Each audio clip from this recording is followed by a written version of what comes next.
Walkie ஜோதிடர் திரு B. Mukundan Murali.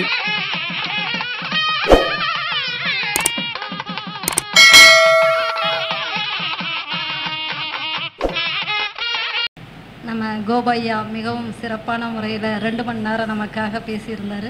அவருக்கு ரொம்ப நன்றியை தெரிவிச்சுக்கிறேன். என்னுடைய உரை ஜோதிடத்தில் புதனின் ஆதிக்கம். குரு வணக்கம், குரு வாழ்க, குருவே சரணம். ஜோதிடத்தில் புதனின் ஆதிக்கம்.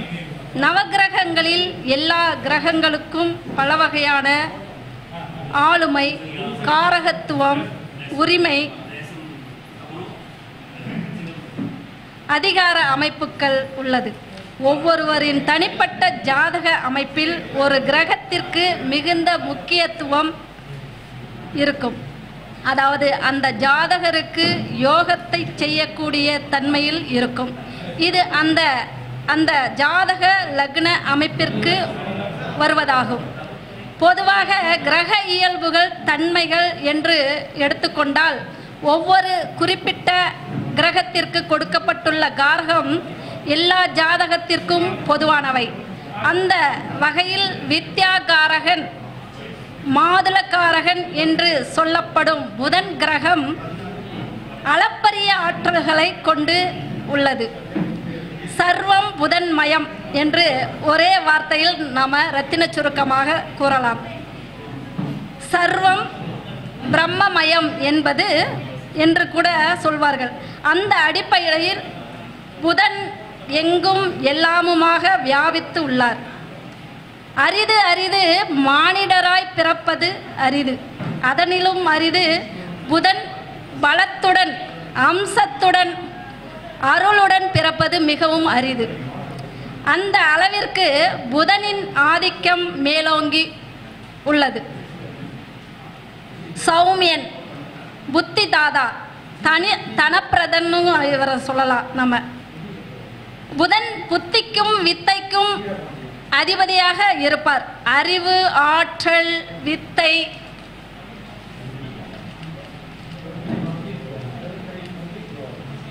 கல்வி, சொல், வாக்கு ஆகியவற்றிற்கு காரணகர்த்தாவாக விளங்குபவர் புதன். வித்தையின் நாயகன், அறிவை ஆள்பவன், எழுத்தறிவிப்பவன், சிந்தனையின் ஊற்று புதன்.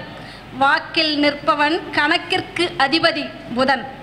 கல்வியின் கர்த்தா, விவேகத்தின் வேந்தன், பகுத்து அறிபவன், அறிவு சுரங்கம், நுண்கலை வித்தகர், வல்லுனருன்னு சொல்லலாம். விகடகவி, நகைச்சுவையின் நாயகன் அப்படின்னு சொல்லலாம் நம்ம புதனை. இன்னும் அறிவு சார்ந்த, மூளை சார்ந்த விஷய ஞானங்களை எல்லாம் அருளும் வியக்கத்தக்க விந்தை மிகுந்த கிரகம் புதன் என்றால் அது மிகையாகாது. எண்ணங்களின் சேர்க்கையே மனம். மனத்தை ஆள்பவன் மனோகாரகன் சந்திரன். அந்த சந்திரனின் மகன்தான் புதன் என்பது நவகிரக புராண வரலாறு. சித்தம், மனம், எண்ணங்கள், சிந்தனை, அறிவு, ஆற்றல் ஆகியவை ஒன்று நெருங்கிய தொடர்பு உள்ளது. இவர்கள் ஒன்றுக்கொன்று தொடர்பு உள்ளதுதான் இந்த புதனுக்குரியது. பேச்சாற்றல், சொல்லாற்றல், கணிதம், சாதுரியம், சாதுரியமாக எதுலையாவது நம்ம தப்பிச்சுக்கிறது, கபடம், கவிதை, கதை, கட்டுரை, இயல், இசை, நாடகம், நடிப்பு, அகட விகடம், சிற்பம், சித்திரம், ஓவியம், ஞாபக சக்தி, தூய சித்தம். தூய சித்தம் உள்ளவன் புதன். எல்லாரும் சொல்லுவாங்க, இவனுக்கு அறிவு இருக்கா அப்படின்லாம் கேட்பாங்க. அது புதன் நல்ல பலத்தோடு இருக்கிறவங்க அந்த மாதிரி தவறுகளை செய்யவே மாட்டாங்க. சரிங்களா?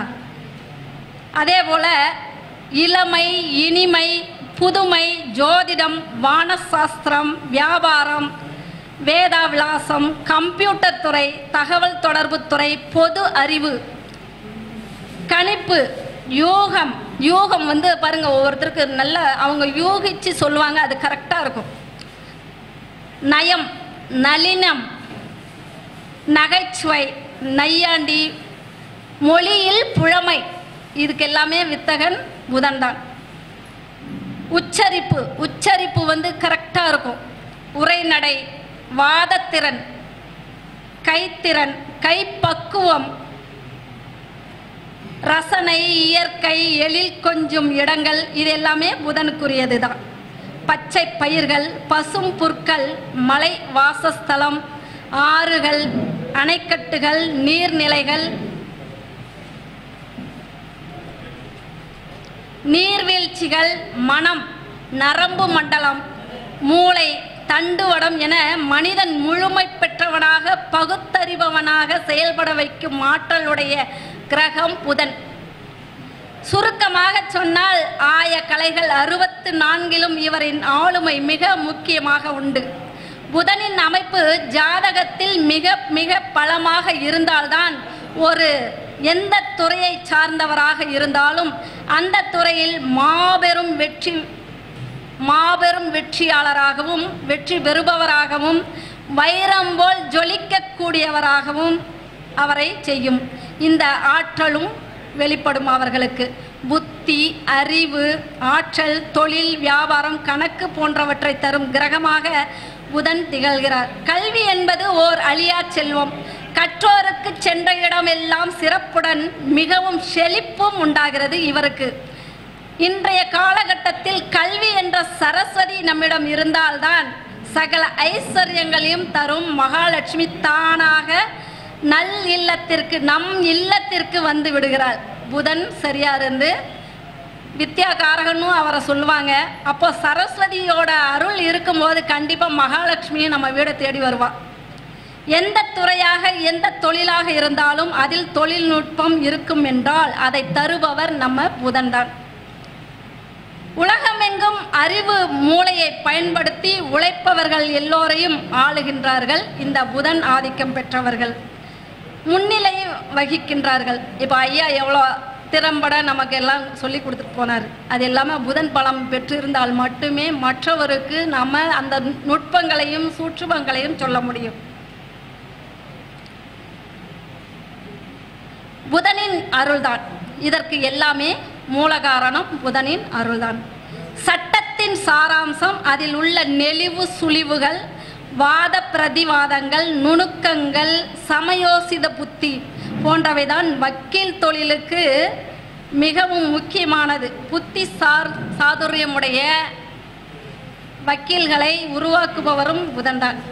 கணக்கு வழக்குகளில் அது சம்பந்தமான ஆசிரியர்கள், பேராசிரியர்கள், ஆடிட்டர்கள், வித்தகர்கள், சிந்தனை திறன், கற்பனை திறன், எழுத்தாற்றல், செயலாற்றல் மிக்க பத்திரிகையாளர்கள்லாம் ரொம்ப பெயரும் புகழும் பெற்று விளங்குவது எல்லாமே புதன் பலம் இருந்தால் மட்டுமே நம்ம இப்போ புத்தகமெல்லாம் நிறைய பேர் போடுறாங்க.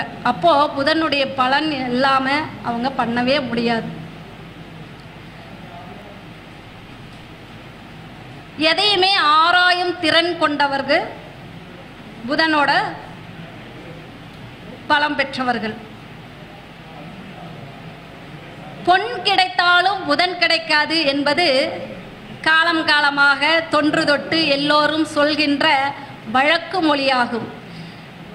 பல பழமொழிகளை நாம் தவறாக அர்த்தம் செய்து கொண்டிருப்பதைப் போலவே இதையும் நாம் சிலர் இல்லை பலரே நம்ம தவறாக நினச்சிக்கிட்டு இருக்கோம். பொன் கிடைத்தாலும் புதன் கிடைக்காது என்பது அதனுடைய அர்த்தமே வேறு.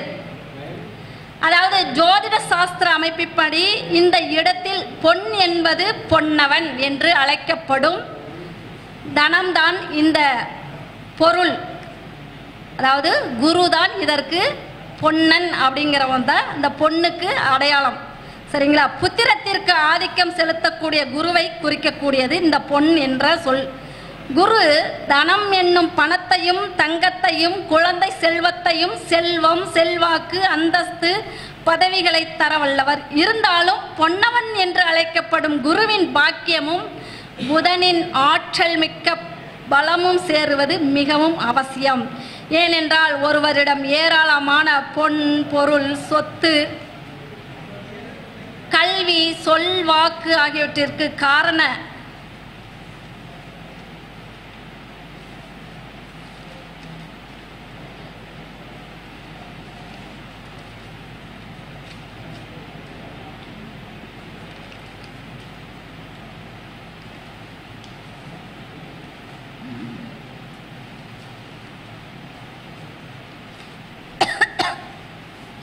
ஒரே நிமிஷம் மாறிடுச்சு. 5 இருந்தாலும் அதை சரியான முறையில் தக்க வைத்து 1க்கு 10 ஈட்டி பெருக்கி அந்த செல்வத்திற்கு பாதுகாத்து சரியான வகையில் முதலீடு செய்து கணக்கு வழக்கு பார்க்க புதனின் கருணை அவசியம் தேவை.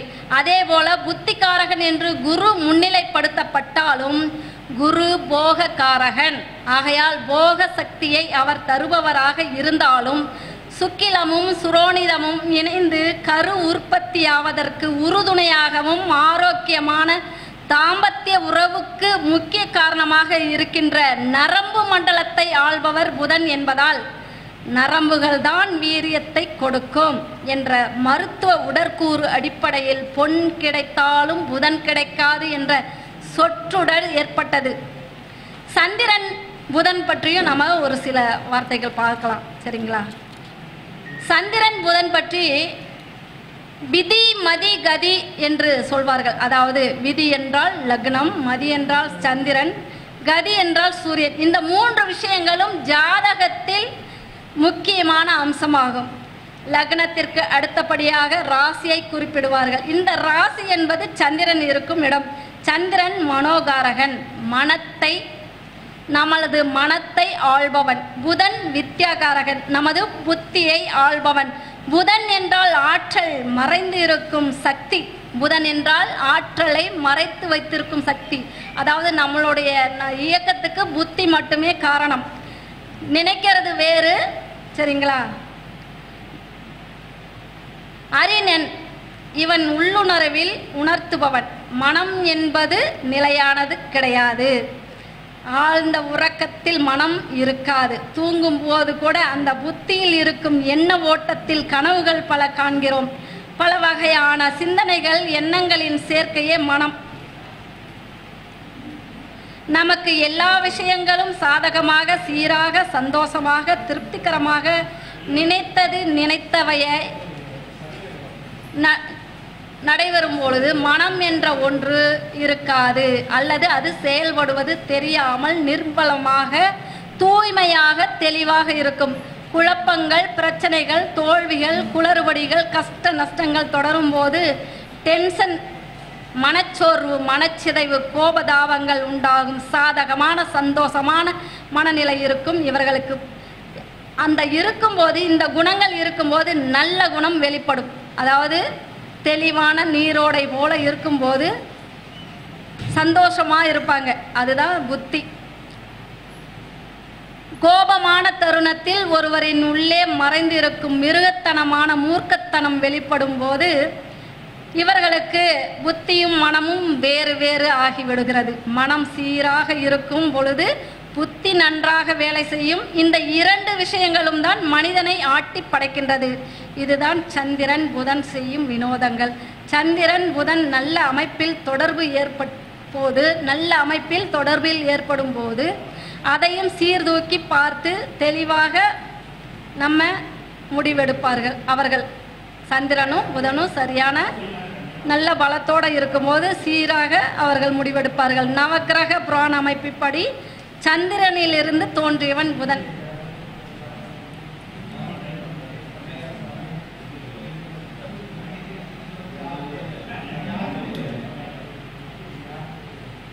பேசட்டுமா? சரி, ஓகே.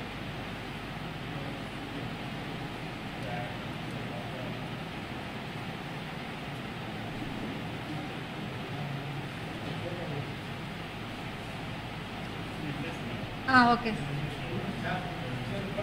புதனின் சாகசங்கள். ஒருவர் ஜாதகத்தில் புதன் உயர்ந்த உச்சநிலையில் நல்ல யோக அம்சத்தில் இருக்கிறார் என்றால் அது அவர்களின் நடை, உடை, பவனை செயல்பாடுகளில் வெளிப்பட்டுவிடும். அமைதியும் ஆழ்ந்த சிந்தனையும் சூழ்நிலைகளை உணர்வதும் இடம், பொருள், ஏவல் அறிந்து செயல்படுவதும் எதையும் கிரகித்து உள்வாங்கி உணர்வதும் புதனின் சாகசமாகும். புதன் இல்லைன்னா நம்மளுக்கு அறிவு இல்லை.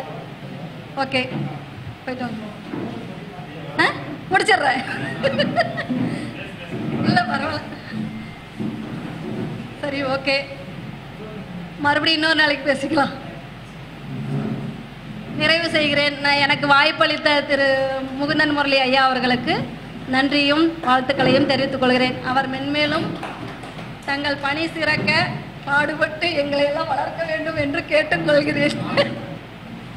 ரொம்ப ஒரு நுணுக்கமான தகவலை அற்புதமான முறையில் மேடம் அவர்கள் பதிவு செய்திருக்கிறார்கள். அவர்களுக்கு இந்த நேரத்தில் மனமார்ந்த ஒரு நன்றியும் வாழ்த்தையும் தெரிவித்துக் கொண்டு நம்முடைய மகரிஷி ஜோதிட ஆராய்ச்சி அறிவித்தின் சார்பாக நம்முடைய கோவிந்தராஜ் ஐயா அவர்கள் பொன்னாடை போற்றி அவர்களுக்கு சிறப்பு கையில் வச்சிருக்கீங்க பொன்னாடை போற்றி சிறப்பு செய்ய இருக்கின்றது உங்களுடைய கைத்தட்டலோட.